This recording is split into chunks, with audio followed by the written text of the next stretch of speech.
Well, it's been a week since the last time I was working on my car. Uh,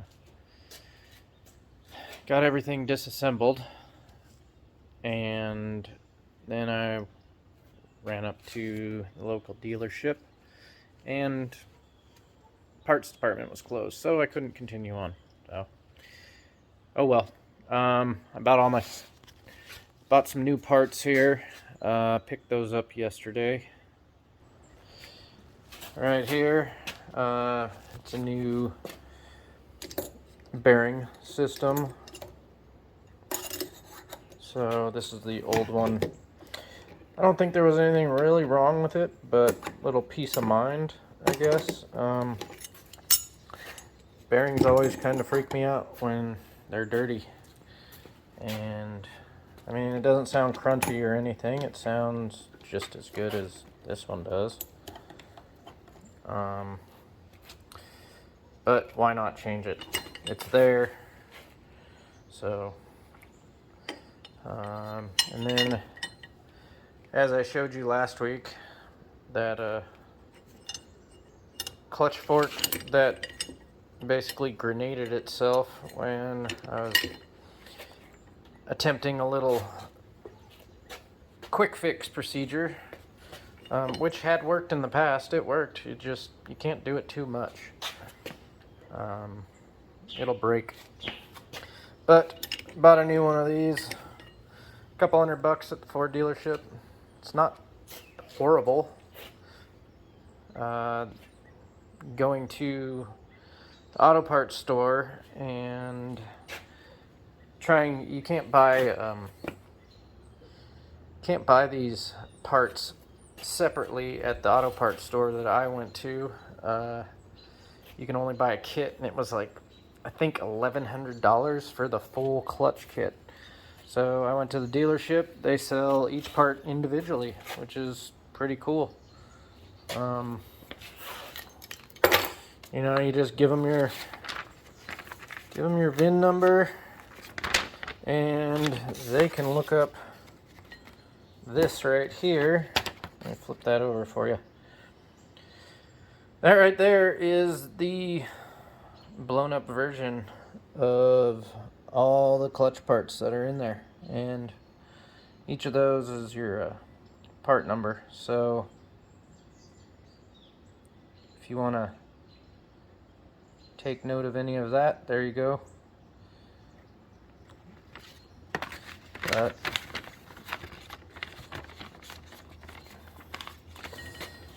yeah,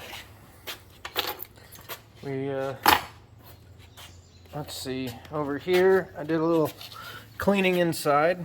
It wasn't horrible once I got everything out. There was a little dust. It wasn't bad, but it was just that I think, see, this is A, so that's my clutch fork A, sits in kind of like that, and clutch fork B sat here, and as you can see, let's see if I can, so underneath here it's this little mechanism, and the actuator kind of spins that out, and it runs, you can see where it kind of runs those rollers up and down on that surface and that top surface there. Well, you get clutch dust up in there, and especially these are known to leak here at this seal. Or I was also informed that they leak from the valve cover gasket and leak down into the transmission, which then everybody that kind of knows anything about cars, you know, dust and oil turn into sludge, and sludge isn't very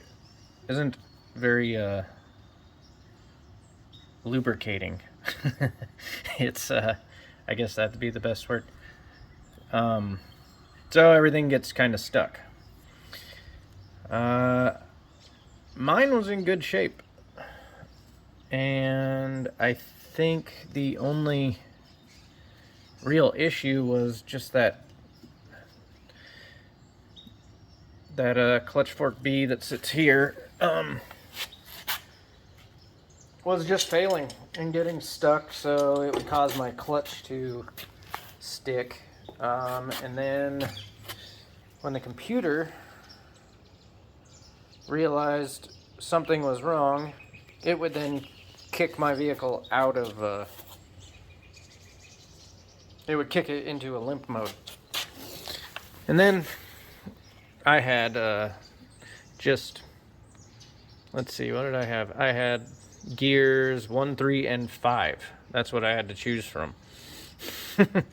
Well, not even really a choice. It was more, my car said these are the only gears that will allow you to use. So anyway, I'm gonna get to resetting this clutch right here. This is my old clutch. I didn't get a new one because it's in pretty good shape. I mean, it was replaced at 88,000 miles and I only have 115, so. And I think it was replaced due to warranty. I don't know if you can see in there, but I think right inside there, that's some clutch material. And it's pretty thick. So last week I blew out as much clutch dust in there that I possibly could. Nothing's falling out of it, so I think we're good to go. So yeah, I know there was my reference that I use on YouTube for this thing. He says he lubes up these surfaces, and I don't know if I want to do that. I would think that would make the dust stick to it, and then I'll run into this same problem soon down the road. There is the parts that I bought. That's your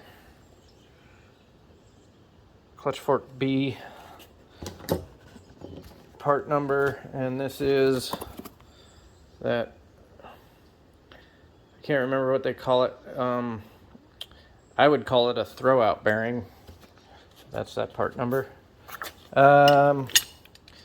They come with instructions on, you know, where to, I guess, place service grease that it comes with. It comes with this little tube. I haven't opened these bags to see what that is inside there. But here we are. Yeah. So yeah, it looks like you apply a little bit of anti-seize, some of that grease over here. You some more anti-seize on, these are the actuators, which are these right here. This is a brand new one I bought when I was having trouble, and I thought maybe the actuator was the problem. And this was one that was in there. Yeah. I don't know why it's marked with a 30. If these were junkyard parts. It's always fun to buy a used car. I know there's that same mark is on this transmission somewhere. Doesn't matter. But that's where I'm at now. How's it going, everyone?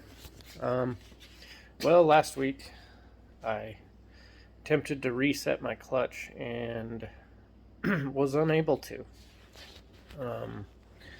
So part of this procedure is resetting the clutch, which is right here, sitting up, being held in the vise. You have these little tabs, which I was able to reset. What happens, you take this and this, screw that down, So that gets screwed down, and then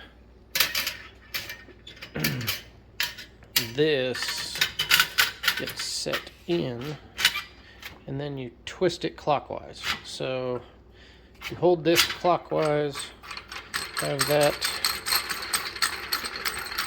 twist that all the way down. Stick your ratchet on it. Ratchet it down while holding that clockwise.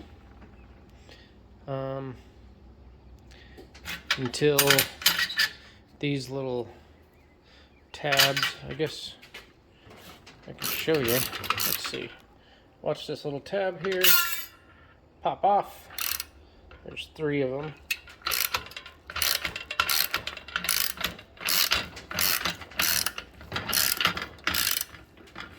So they're all popped off of there.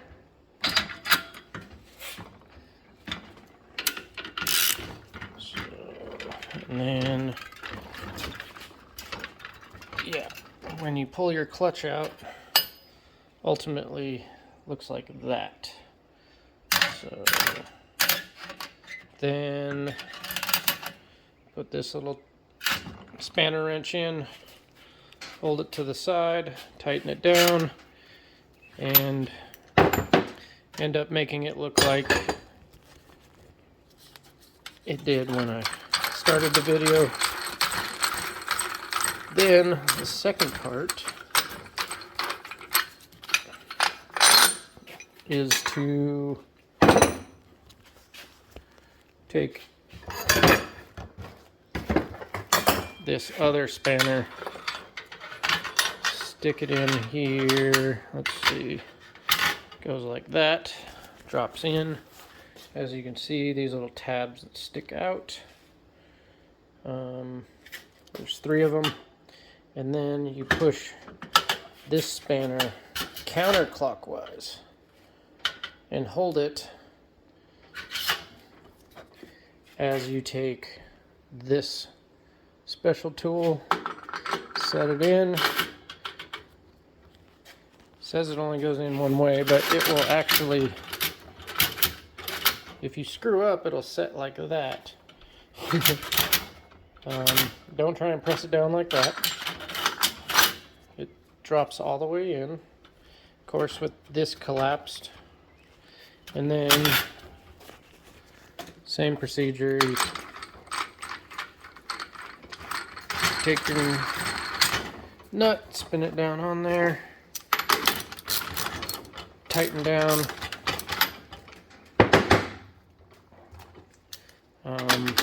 Tighten it down as you're holding this clockwise.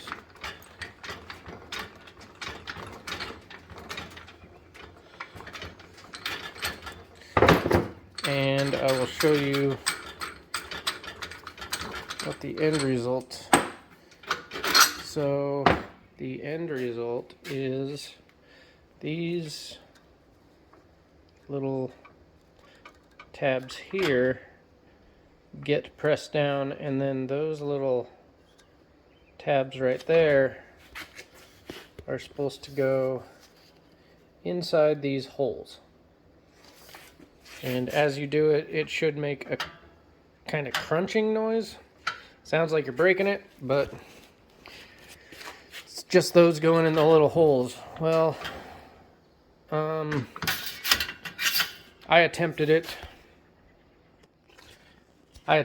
multiple times last weekend, and it did not work. I brought it to a dealership during the week and asked them if they could do it. One dealership took it in, told me they took it in. Next day I picked it up. They said it was all ready to go. And it looked like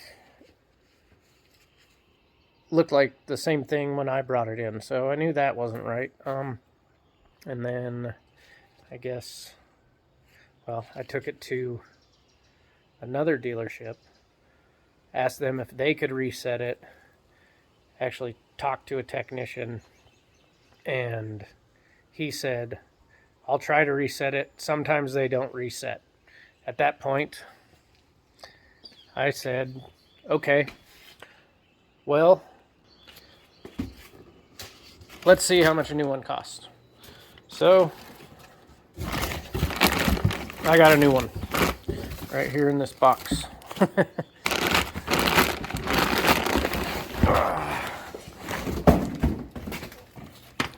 So it's good to know that sometimes they don't reset. So it wasn't, I believe it wasn't anything that I did wrong. They just don't reset sometimes. Well, I got my new clutch. I've got everything set up. I have everything set up in here. I just gotta tighten all this stuff down. I got that set up. I'm gonna pull that out of its bag. Came with directions, which I am definitely not too proud to admit that I will be reading these. A lot of times, especially in my job, I get directions and they stay right there. As most mechanics have.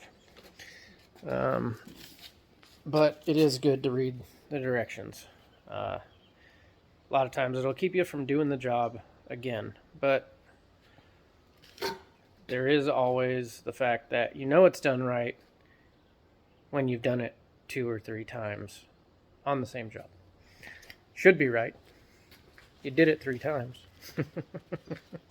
So, all right, well, I'm going to get to unbagging that thing and reading some directions, and I'll be back. Okay, just real quick, I pulled my new clutch out, and I just wanted to show everyone what it should look like. Let's see.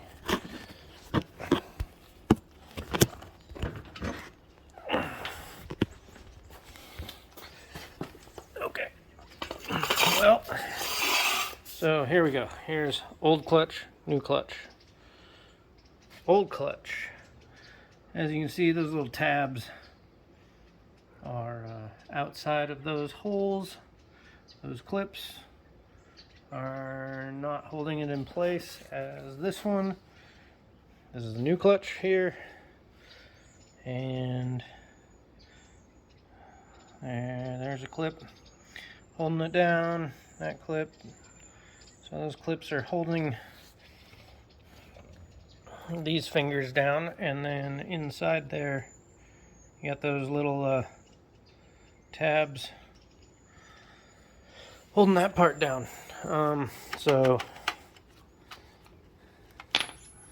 everything is in place. I just noticed, let's see, there's that is for your input shaft. You gotta make sure that these line up.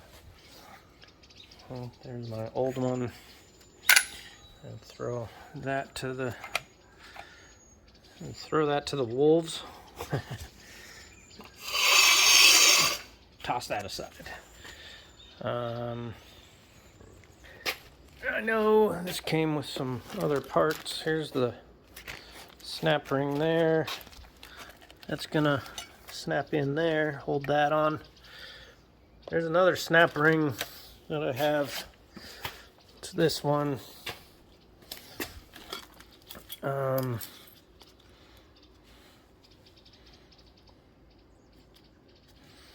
That goes on here. All right.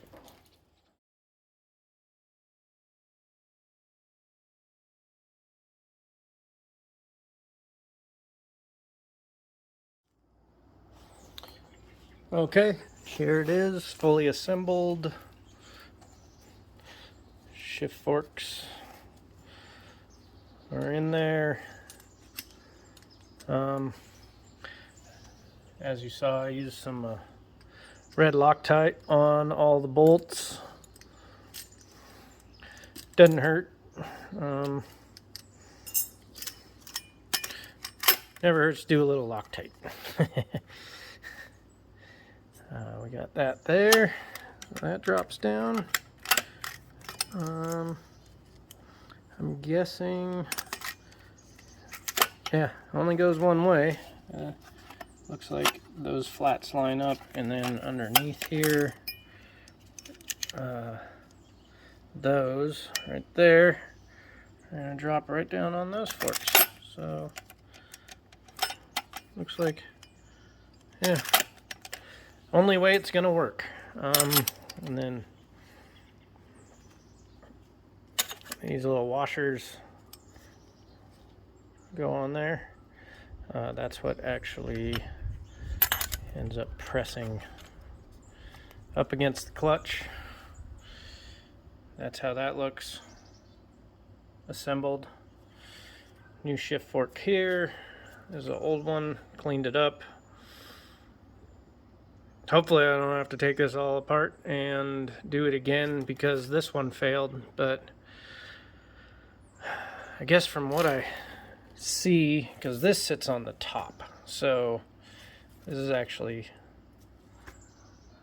the top of your transmission right there.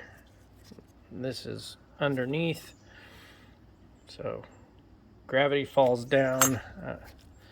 And from what I've read, what I've heard, talking to the dealership, stuff like that, it's usually fork B that's the problem.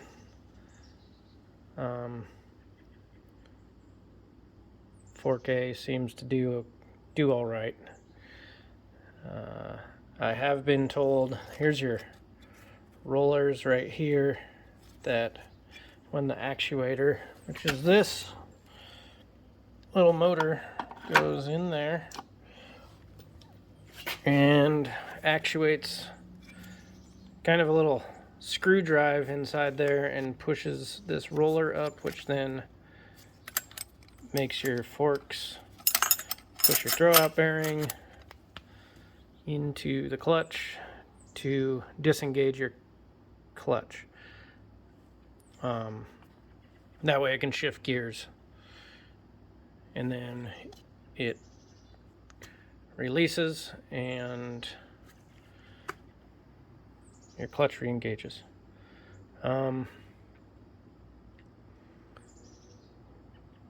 And I, doing my research online, was told, like, you want to put a little lube on stuff, but the way I figure it is if you have any lube in here, other than the little bit they tell you to put on these splines, that's going to cause dust to stick, and then the dust will turn to kind of a glue, and then these things are going to stick. Everything's going to get stuck. The rollers will get stuck up, and that was the issue I was having anyway. So I'm going to get back to it, start.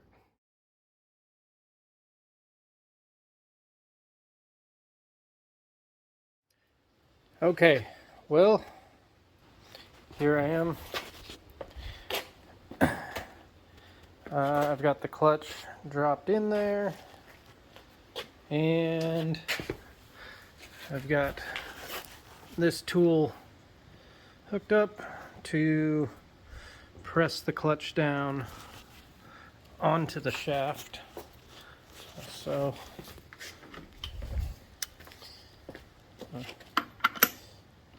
start that.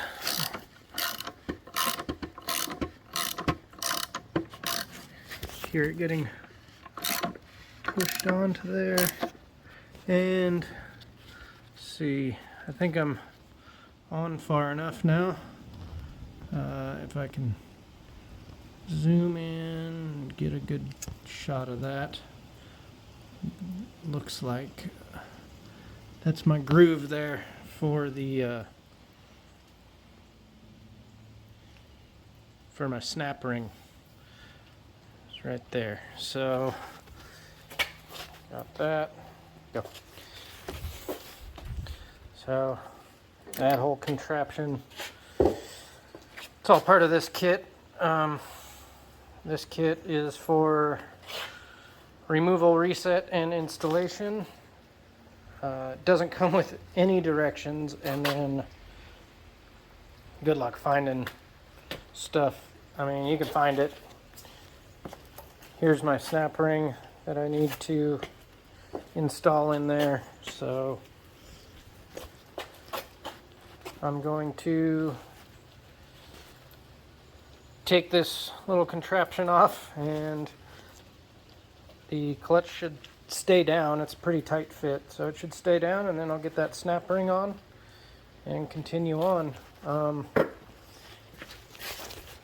Also online found a decent procedure. It's right here. I'll leave the website in the notes. But yeah, I mean, this thing, I was going through it. It's pretty detailed. It's not completely detailed, but it was better than no details whatsoever, which is what that book I bought gave me. I'm gonna get back to this. All right,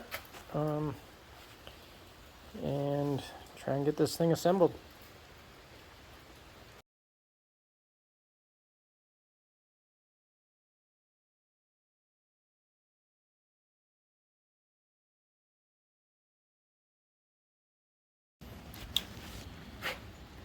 All back together. Got the clutch in and reset. I had to stop and start a couple times just to make sure I was doing it right. But so in here, this is your clutch actuator, A, and B. A is on the top of the transmission when the transmission's installed. So this would be the top here. And this tool comes in that special tools kit over there. So see on the end, I don't know if it's focusing well. Doesn't look like it. Maybe here. Anyway, well, it's a little splined sock or little driver. So it goes inside. You twist it 14 times. You'll hear some popping noises inside the clutch. That's just the forks releasing inside the clutch. Just releasing your set points inside there. So twist that one, and you do the same thing here. And then reinstall your actuators. And I put a little bit of anti-seize on the end of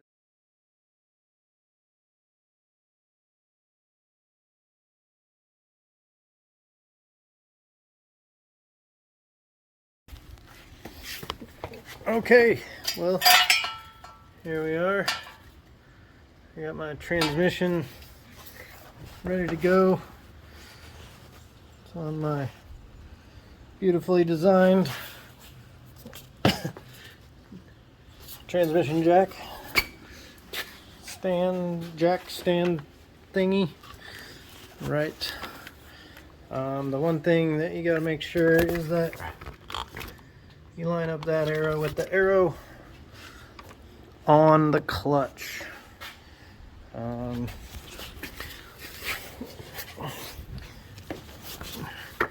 Which, as of right now, I can't see it.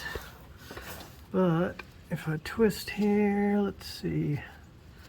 Where's my arrow? Where? Should be next to one of these studs here.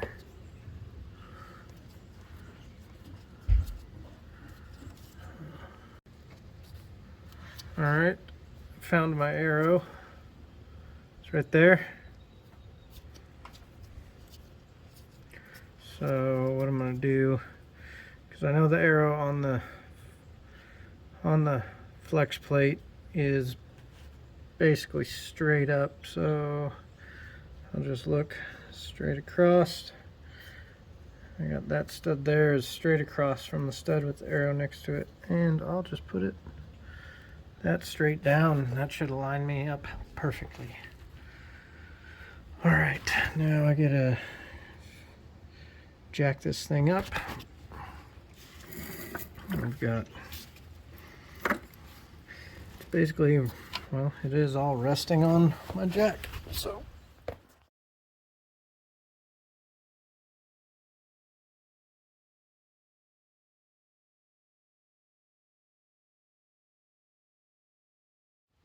All right, well, I've got the transmission in. Got a couple bolts hanging it. Got to put the rest of them in, but here it is. It's in and up. Here's all my blocks of wood I used with that furniture dolly to get it in there, but right now it's still being held up by a jack. Once I get that upper mount on, then I can get the jack out from underneath there. Like I said, still some bolts to tighten up, and then if I get up over here, that's looks like my studs poked through and everything was lined up. I did double check to make sure that my arrows were lined up in there on the flywheel and on the clutch itself. And I got all of this mess to contend with. So, but it's there.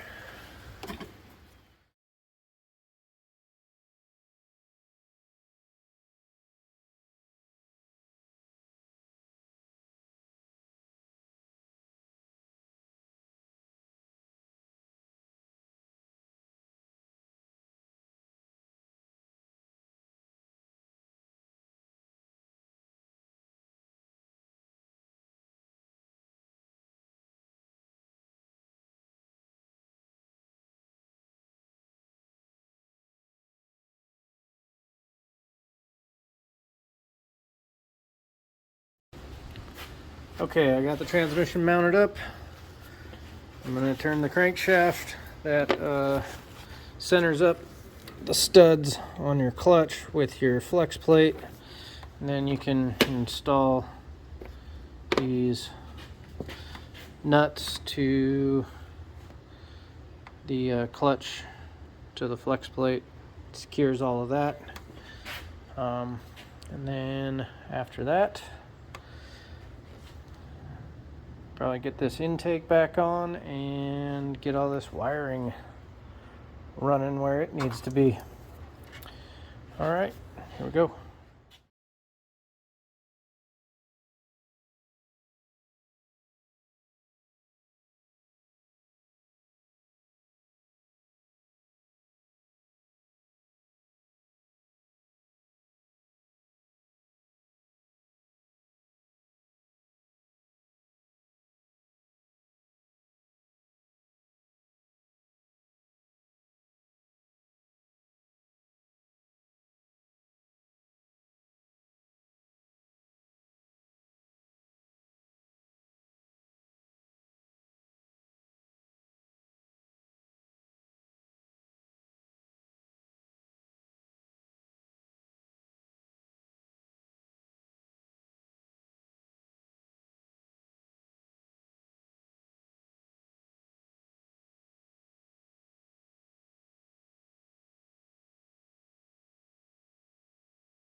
Okay, all of those are tight. That's in. Put this back in there. Let's see. So I'll put my little spacer back in there for my starter. I took the starter out from underneath, so everything's down here. But here we are. That mount nice and tight. Got all my bolts in, and also got some Loctite on them. Grab my starter. Jesus. Oh, always nice when you find a friend, huh? It scared the crap out of me. Oh. Well, yes. Go away. Get off my starter. Okay, got rid of my friend and got this starter installed. I just need to tighten it down.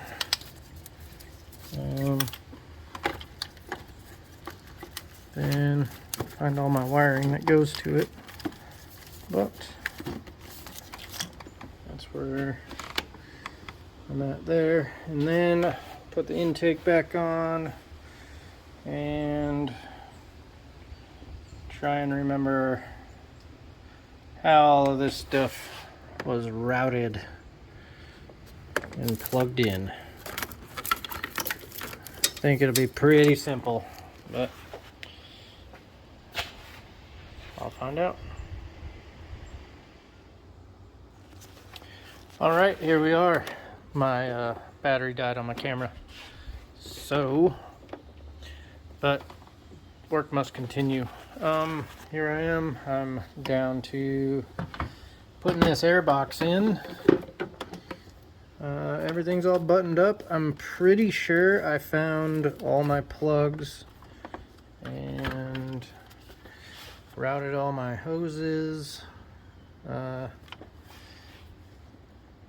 what I could see, I mean, all I gotta do, I got my ground wire here, so that'll happen.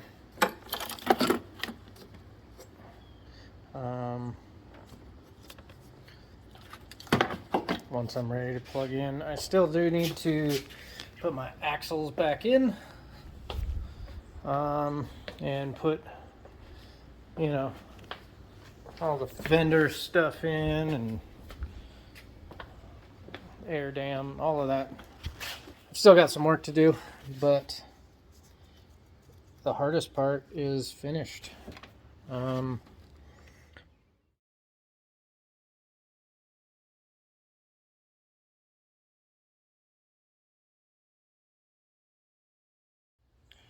Okay, well, other than having to put my axles in and a couple other panels and, you know, the fender skirts, all of that stuff, but other than that, everything is back together, went together nicely. Here we are. Let's see. Bring it down here. Looks like so we're all connected. That's connected.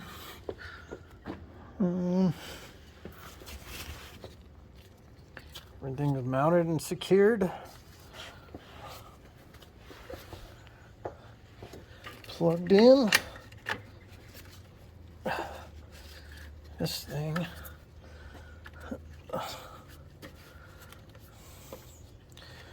Good there. All right, I've got the axles to put in. And then put my fender skirts in, all of that stuff, and we'll be on our way.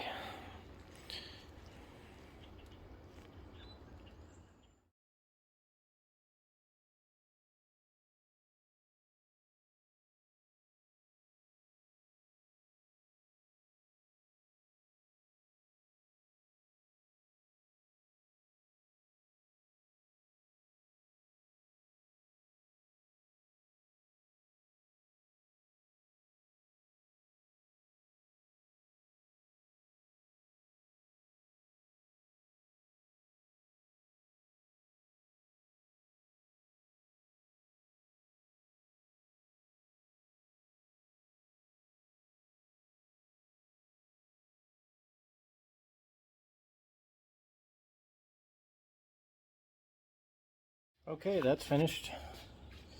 Got both my axles in. Everything's all buttoned up and tight.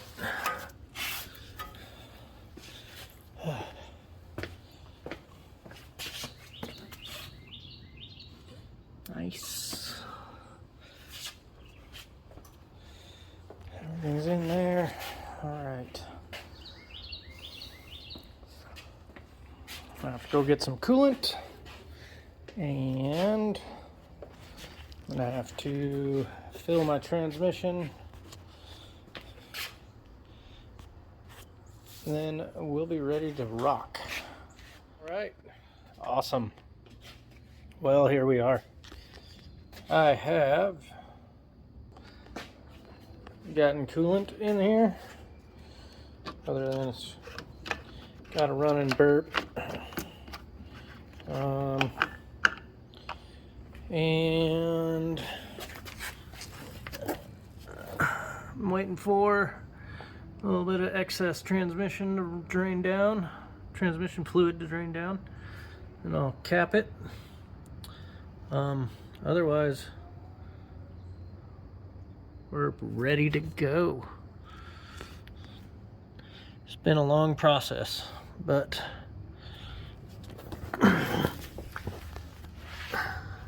we've got it.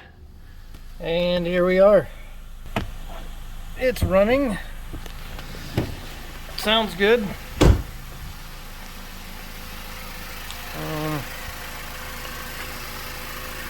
I'm gonna do the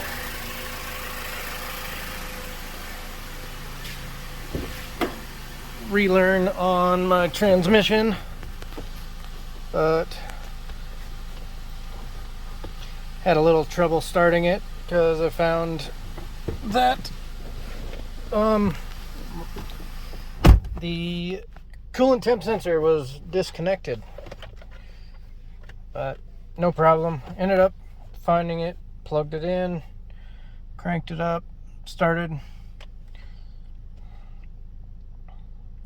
and it's been running well. So let's do this adaptive learning. We're pretty much right there at operating temperature, which is what it wants. Okay, got the key switch on. Something, let's see. Well,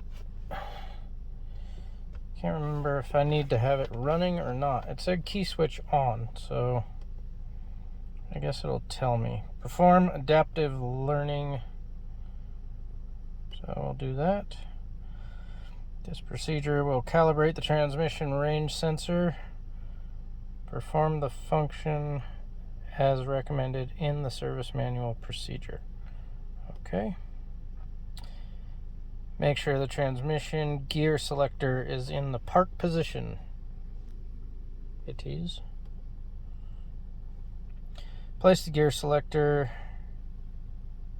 in the lever position as indicated. Press the button once the proper gear position has been selected. The module will learn the position and prompt for the next gear position once complete.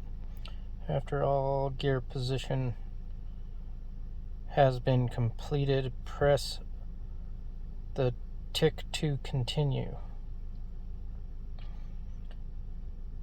Note: when the module is unable to learn the specified position, the function will not continue until the system concern is resolved. Alright. Press the button once gear selector is in park position. It is. Position learned. Okay. Press the button once gear is...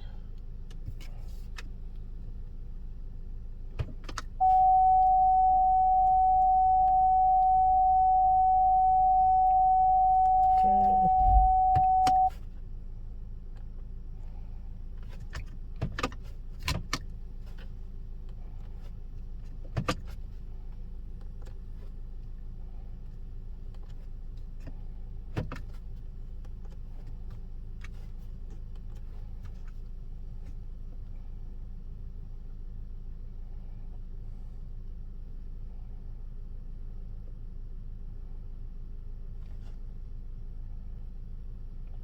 Move the gear selector through the various gear positions.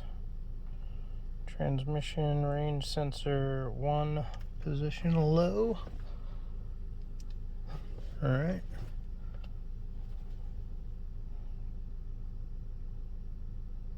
Transmission range sensor 2, position low. I guess that's what that is.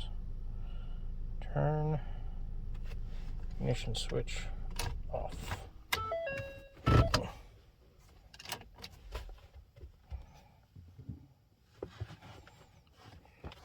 Now it's waiting for the transmission module to power down.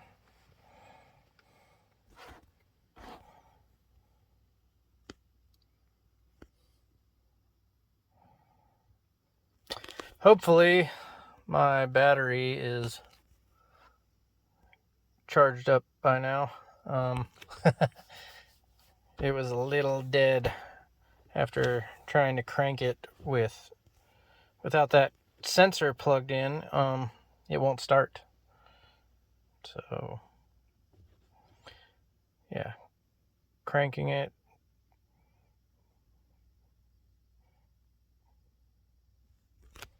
All right.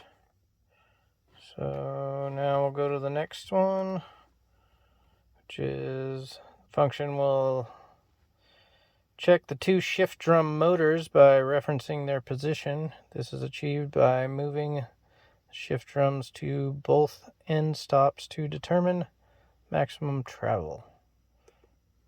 Okay.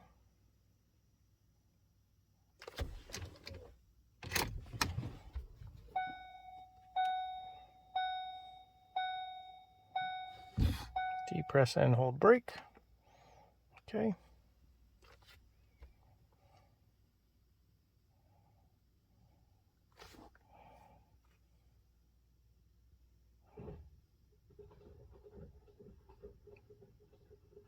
Don't know if you can hear it, but it was moving those things around and says it's complete. Great. Turn the ignition switch off. Hit continue. Wait for the TCM to power down again.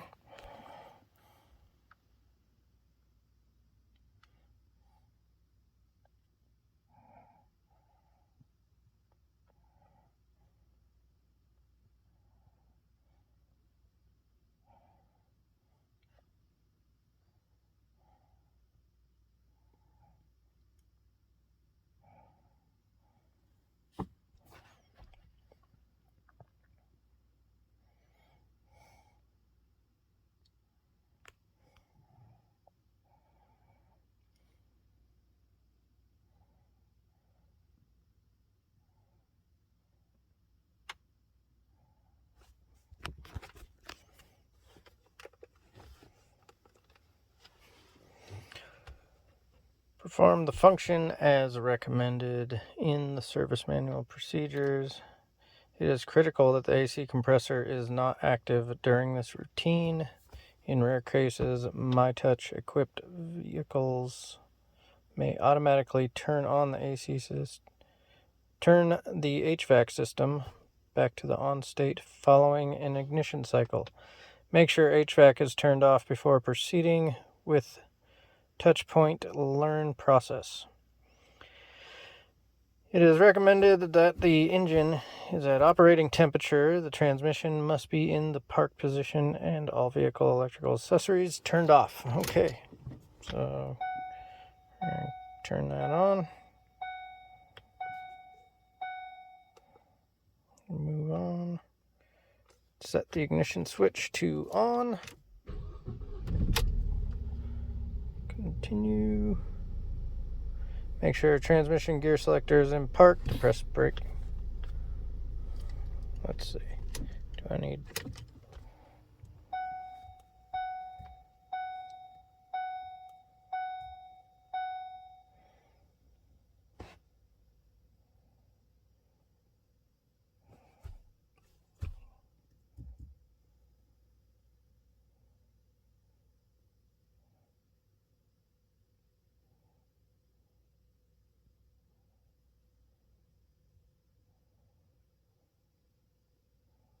Start engine for, or crank for 5 seconds if engine does not start.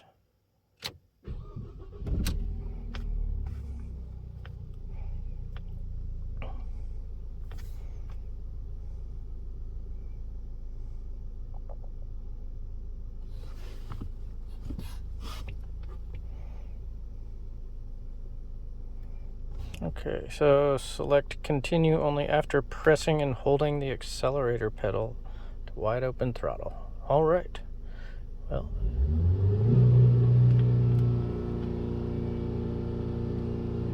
return to idle. Okay.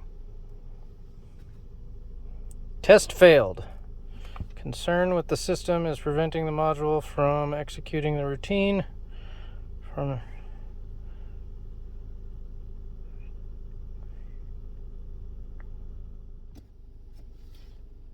All right, well, I am giving it another shot, and it looks like I passed finally. Okay, gear switch. Let's see, performing function gear switch on shaft A. Touch point learn for shaft A. I don't know what that means. I hope it's doing it itself. Sounds like it. Alright, now it's doing same thing for shaft B.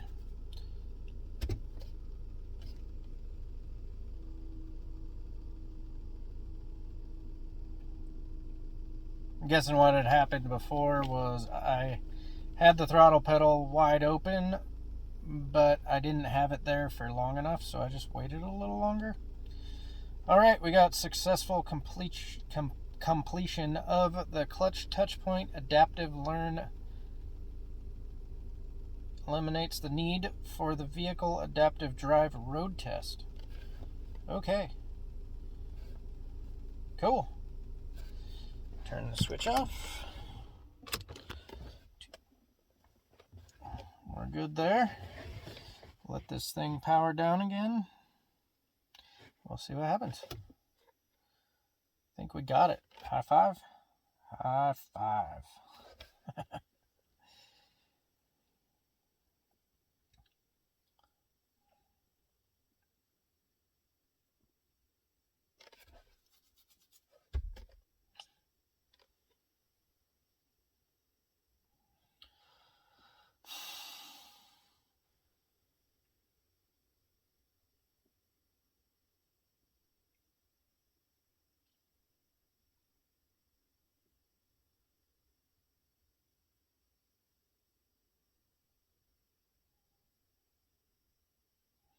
Nice.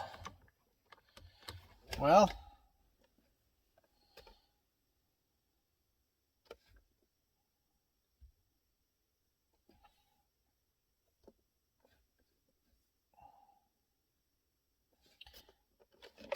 I'm all done with this. Okay, well, I'm gonna get to putting the rest of this car back together so I can take it on a test drive. So, see you in a little bit. Well, it's the next morning. The car is right there. Took it on a test drive last night. Did very well. And now I'm gonna kind of straighten this up again.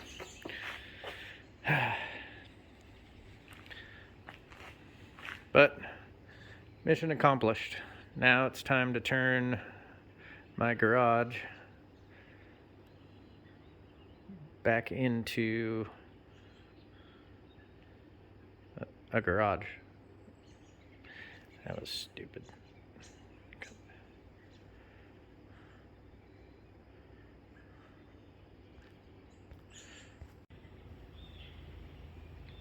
All right, here we are. Back into gym mode for now. I know I've got some more work to be done on my car, but this is when my messy garage looks clean. Pretty much everything stuffed into a corner over there.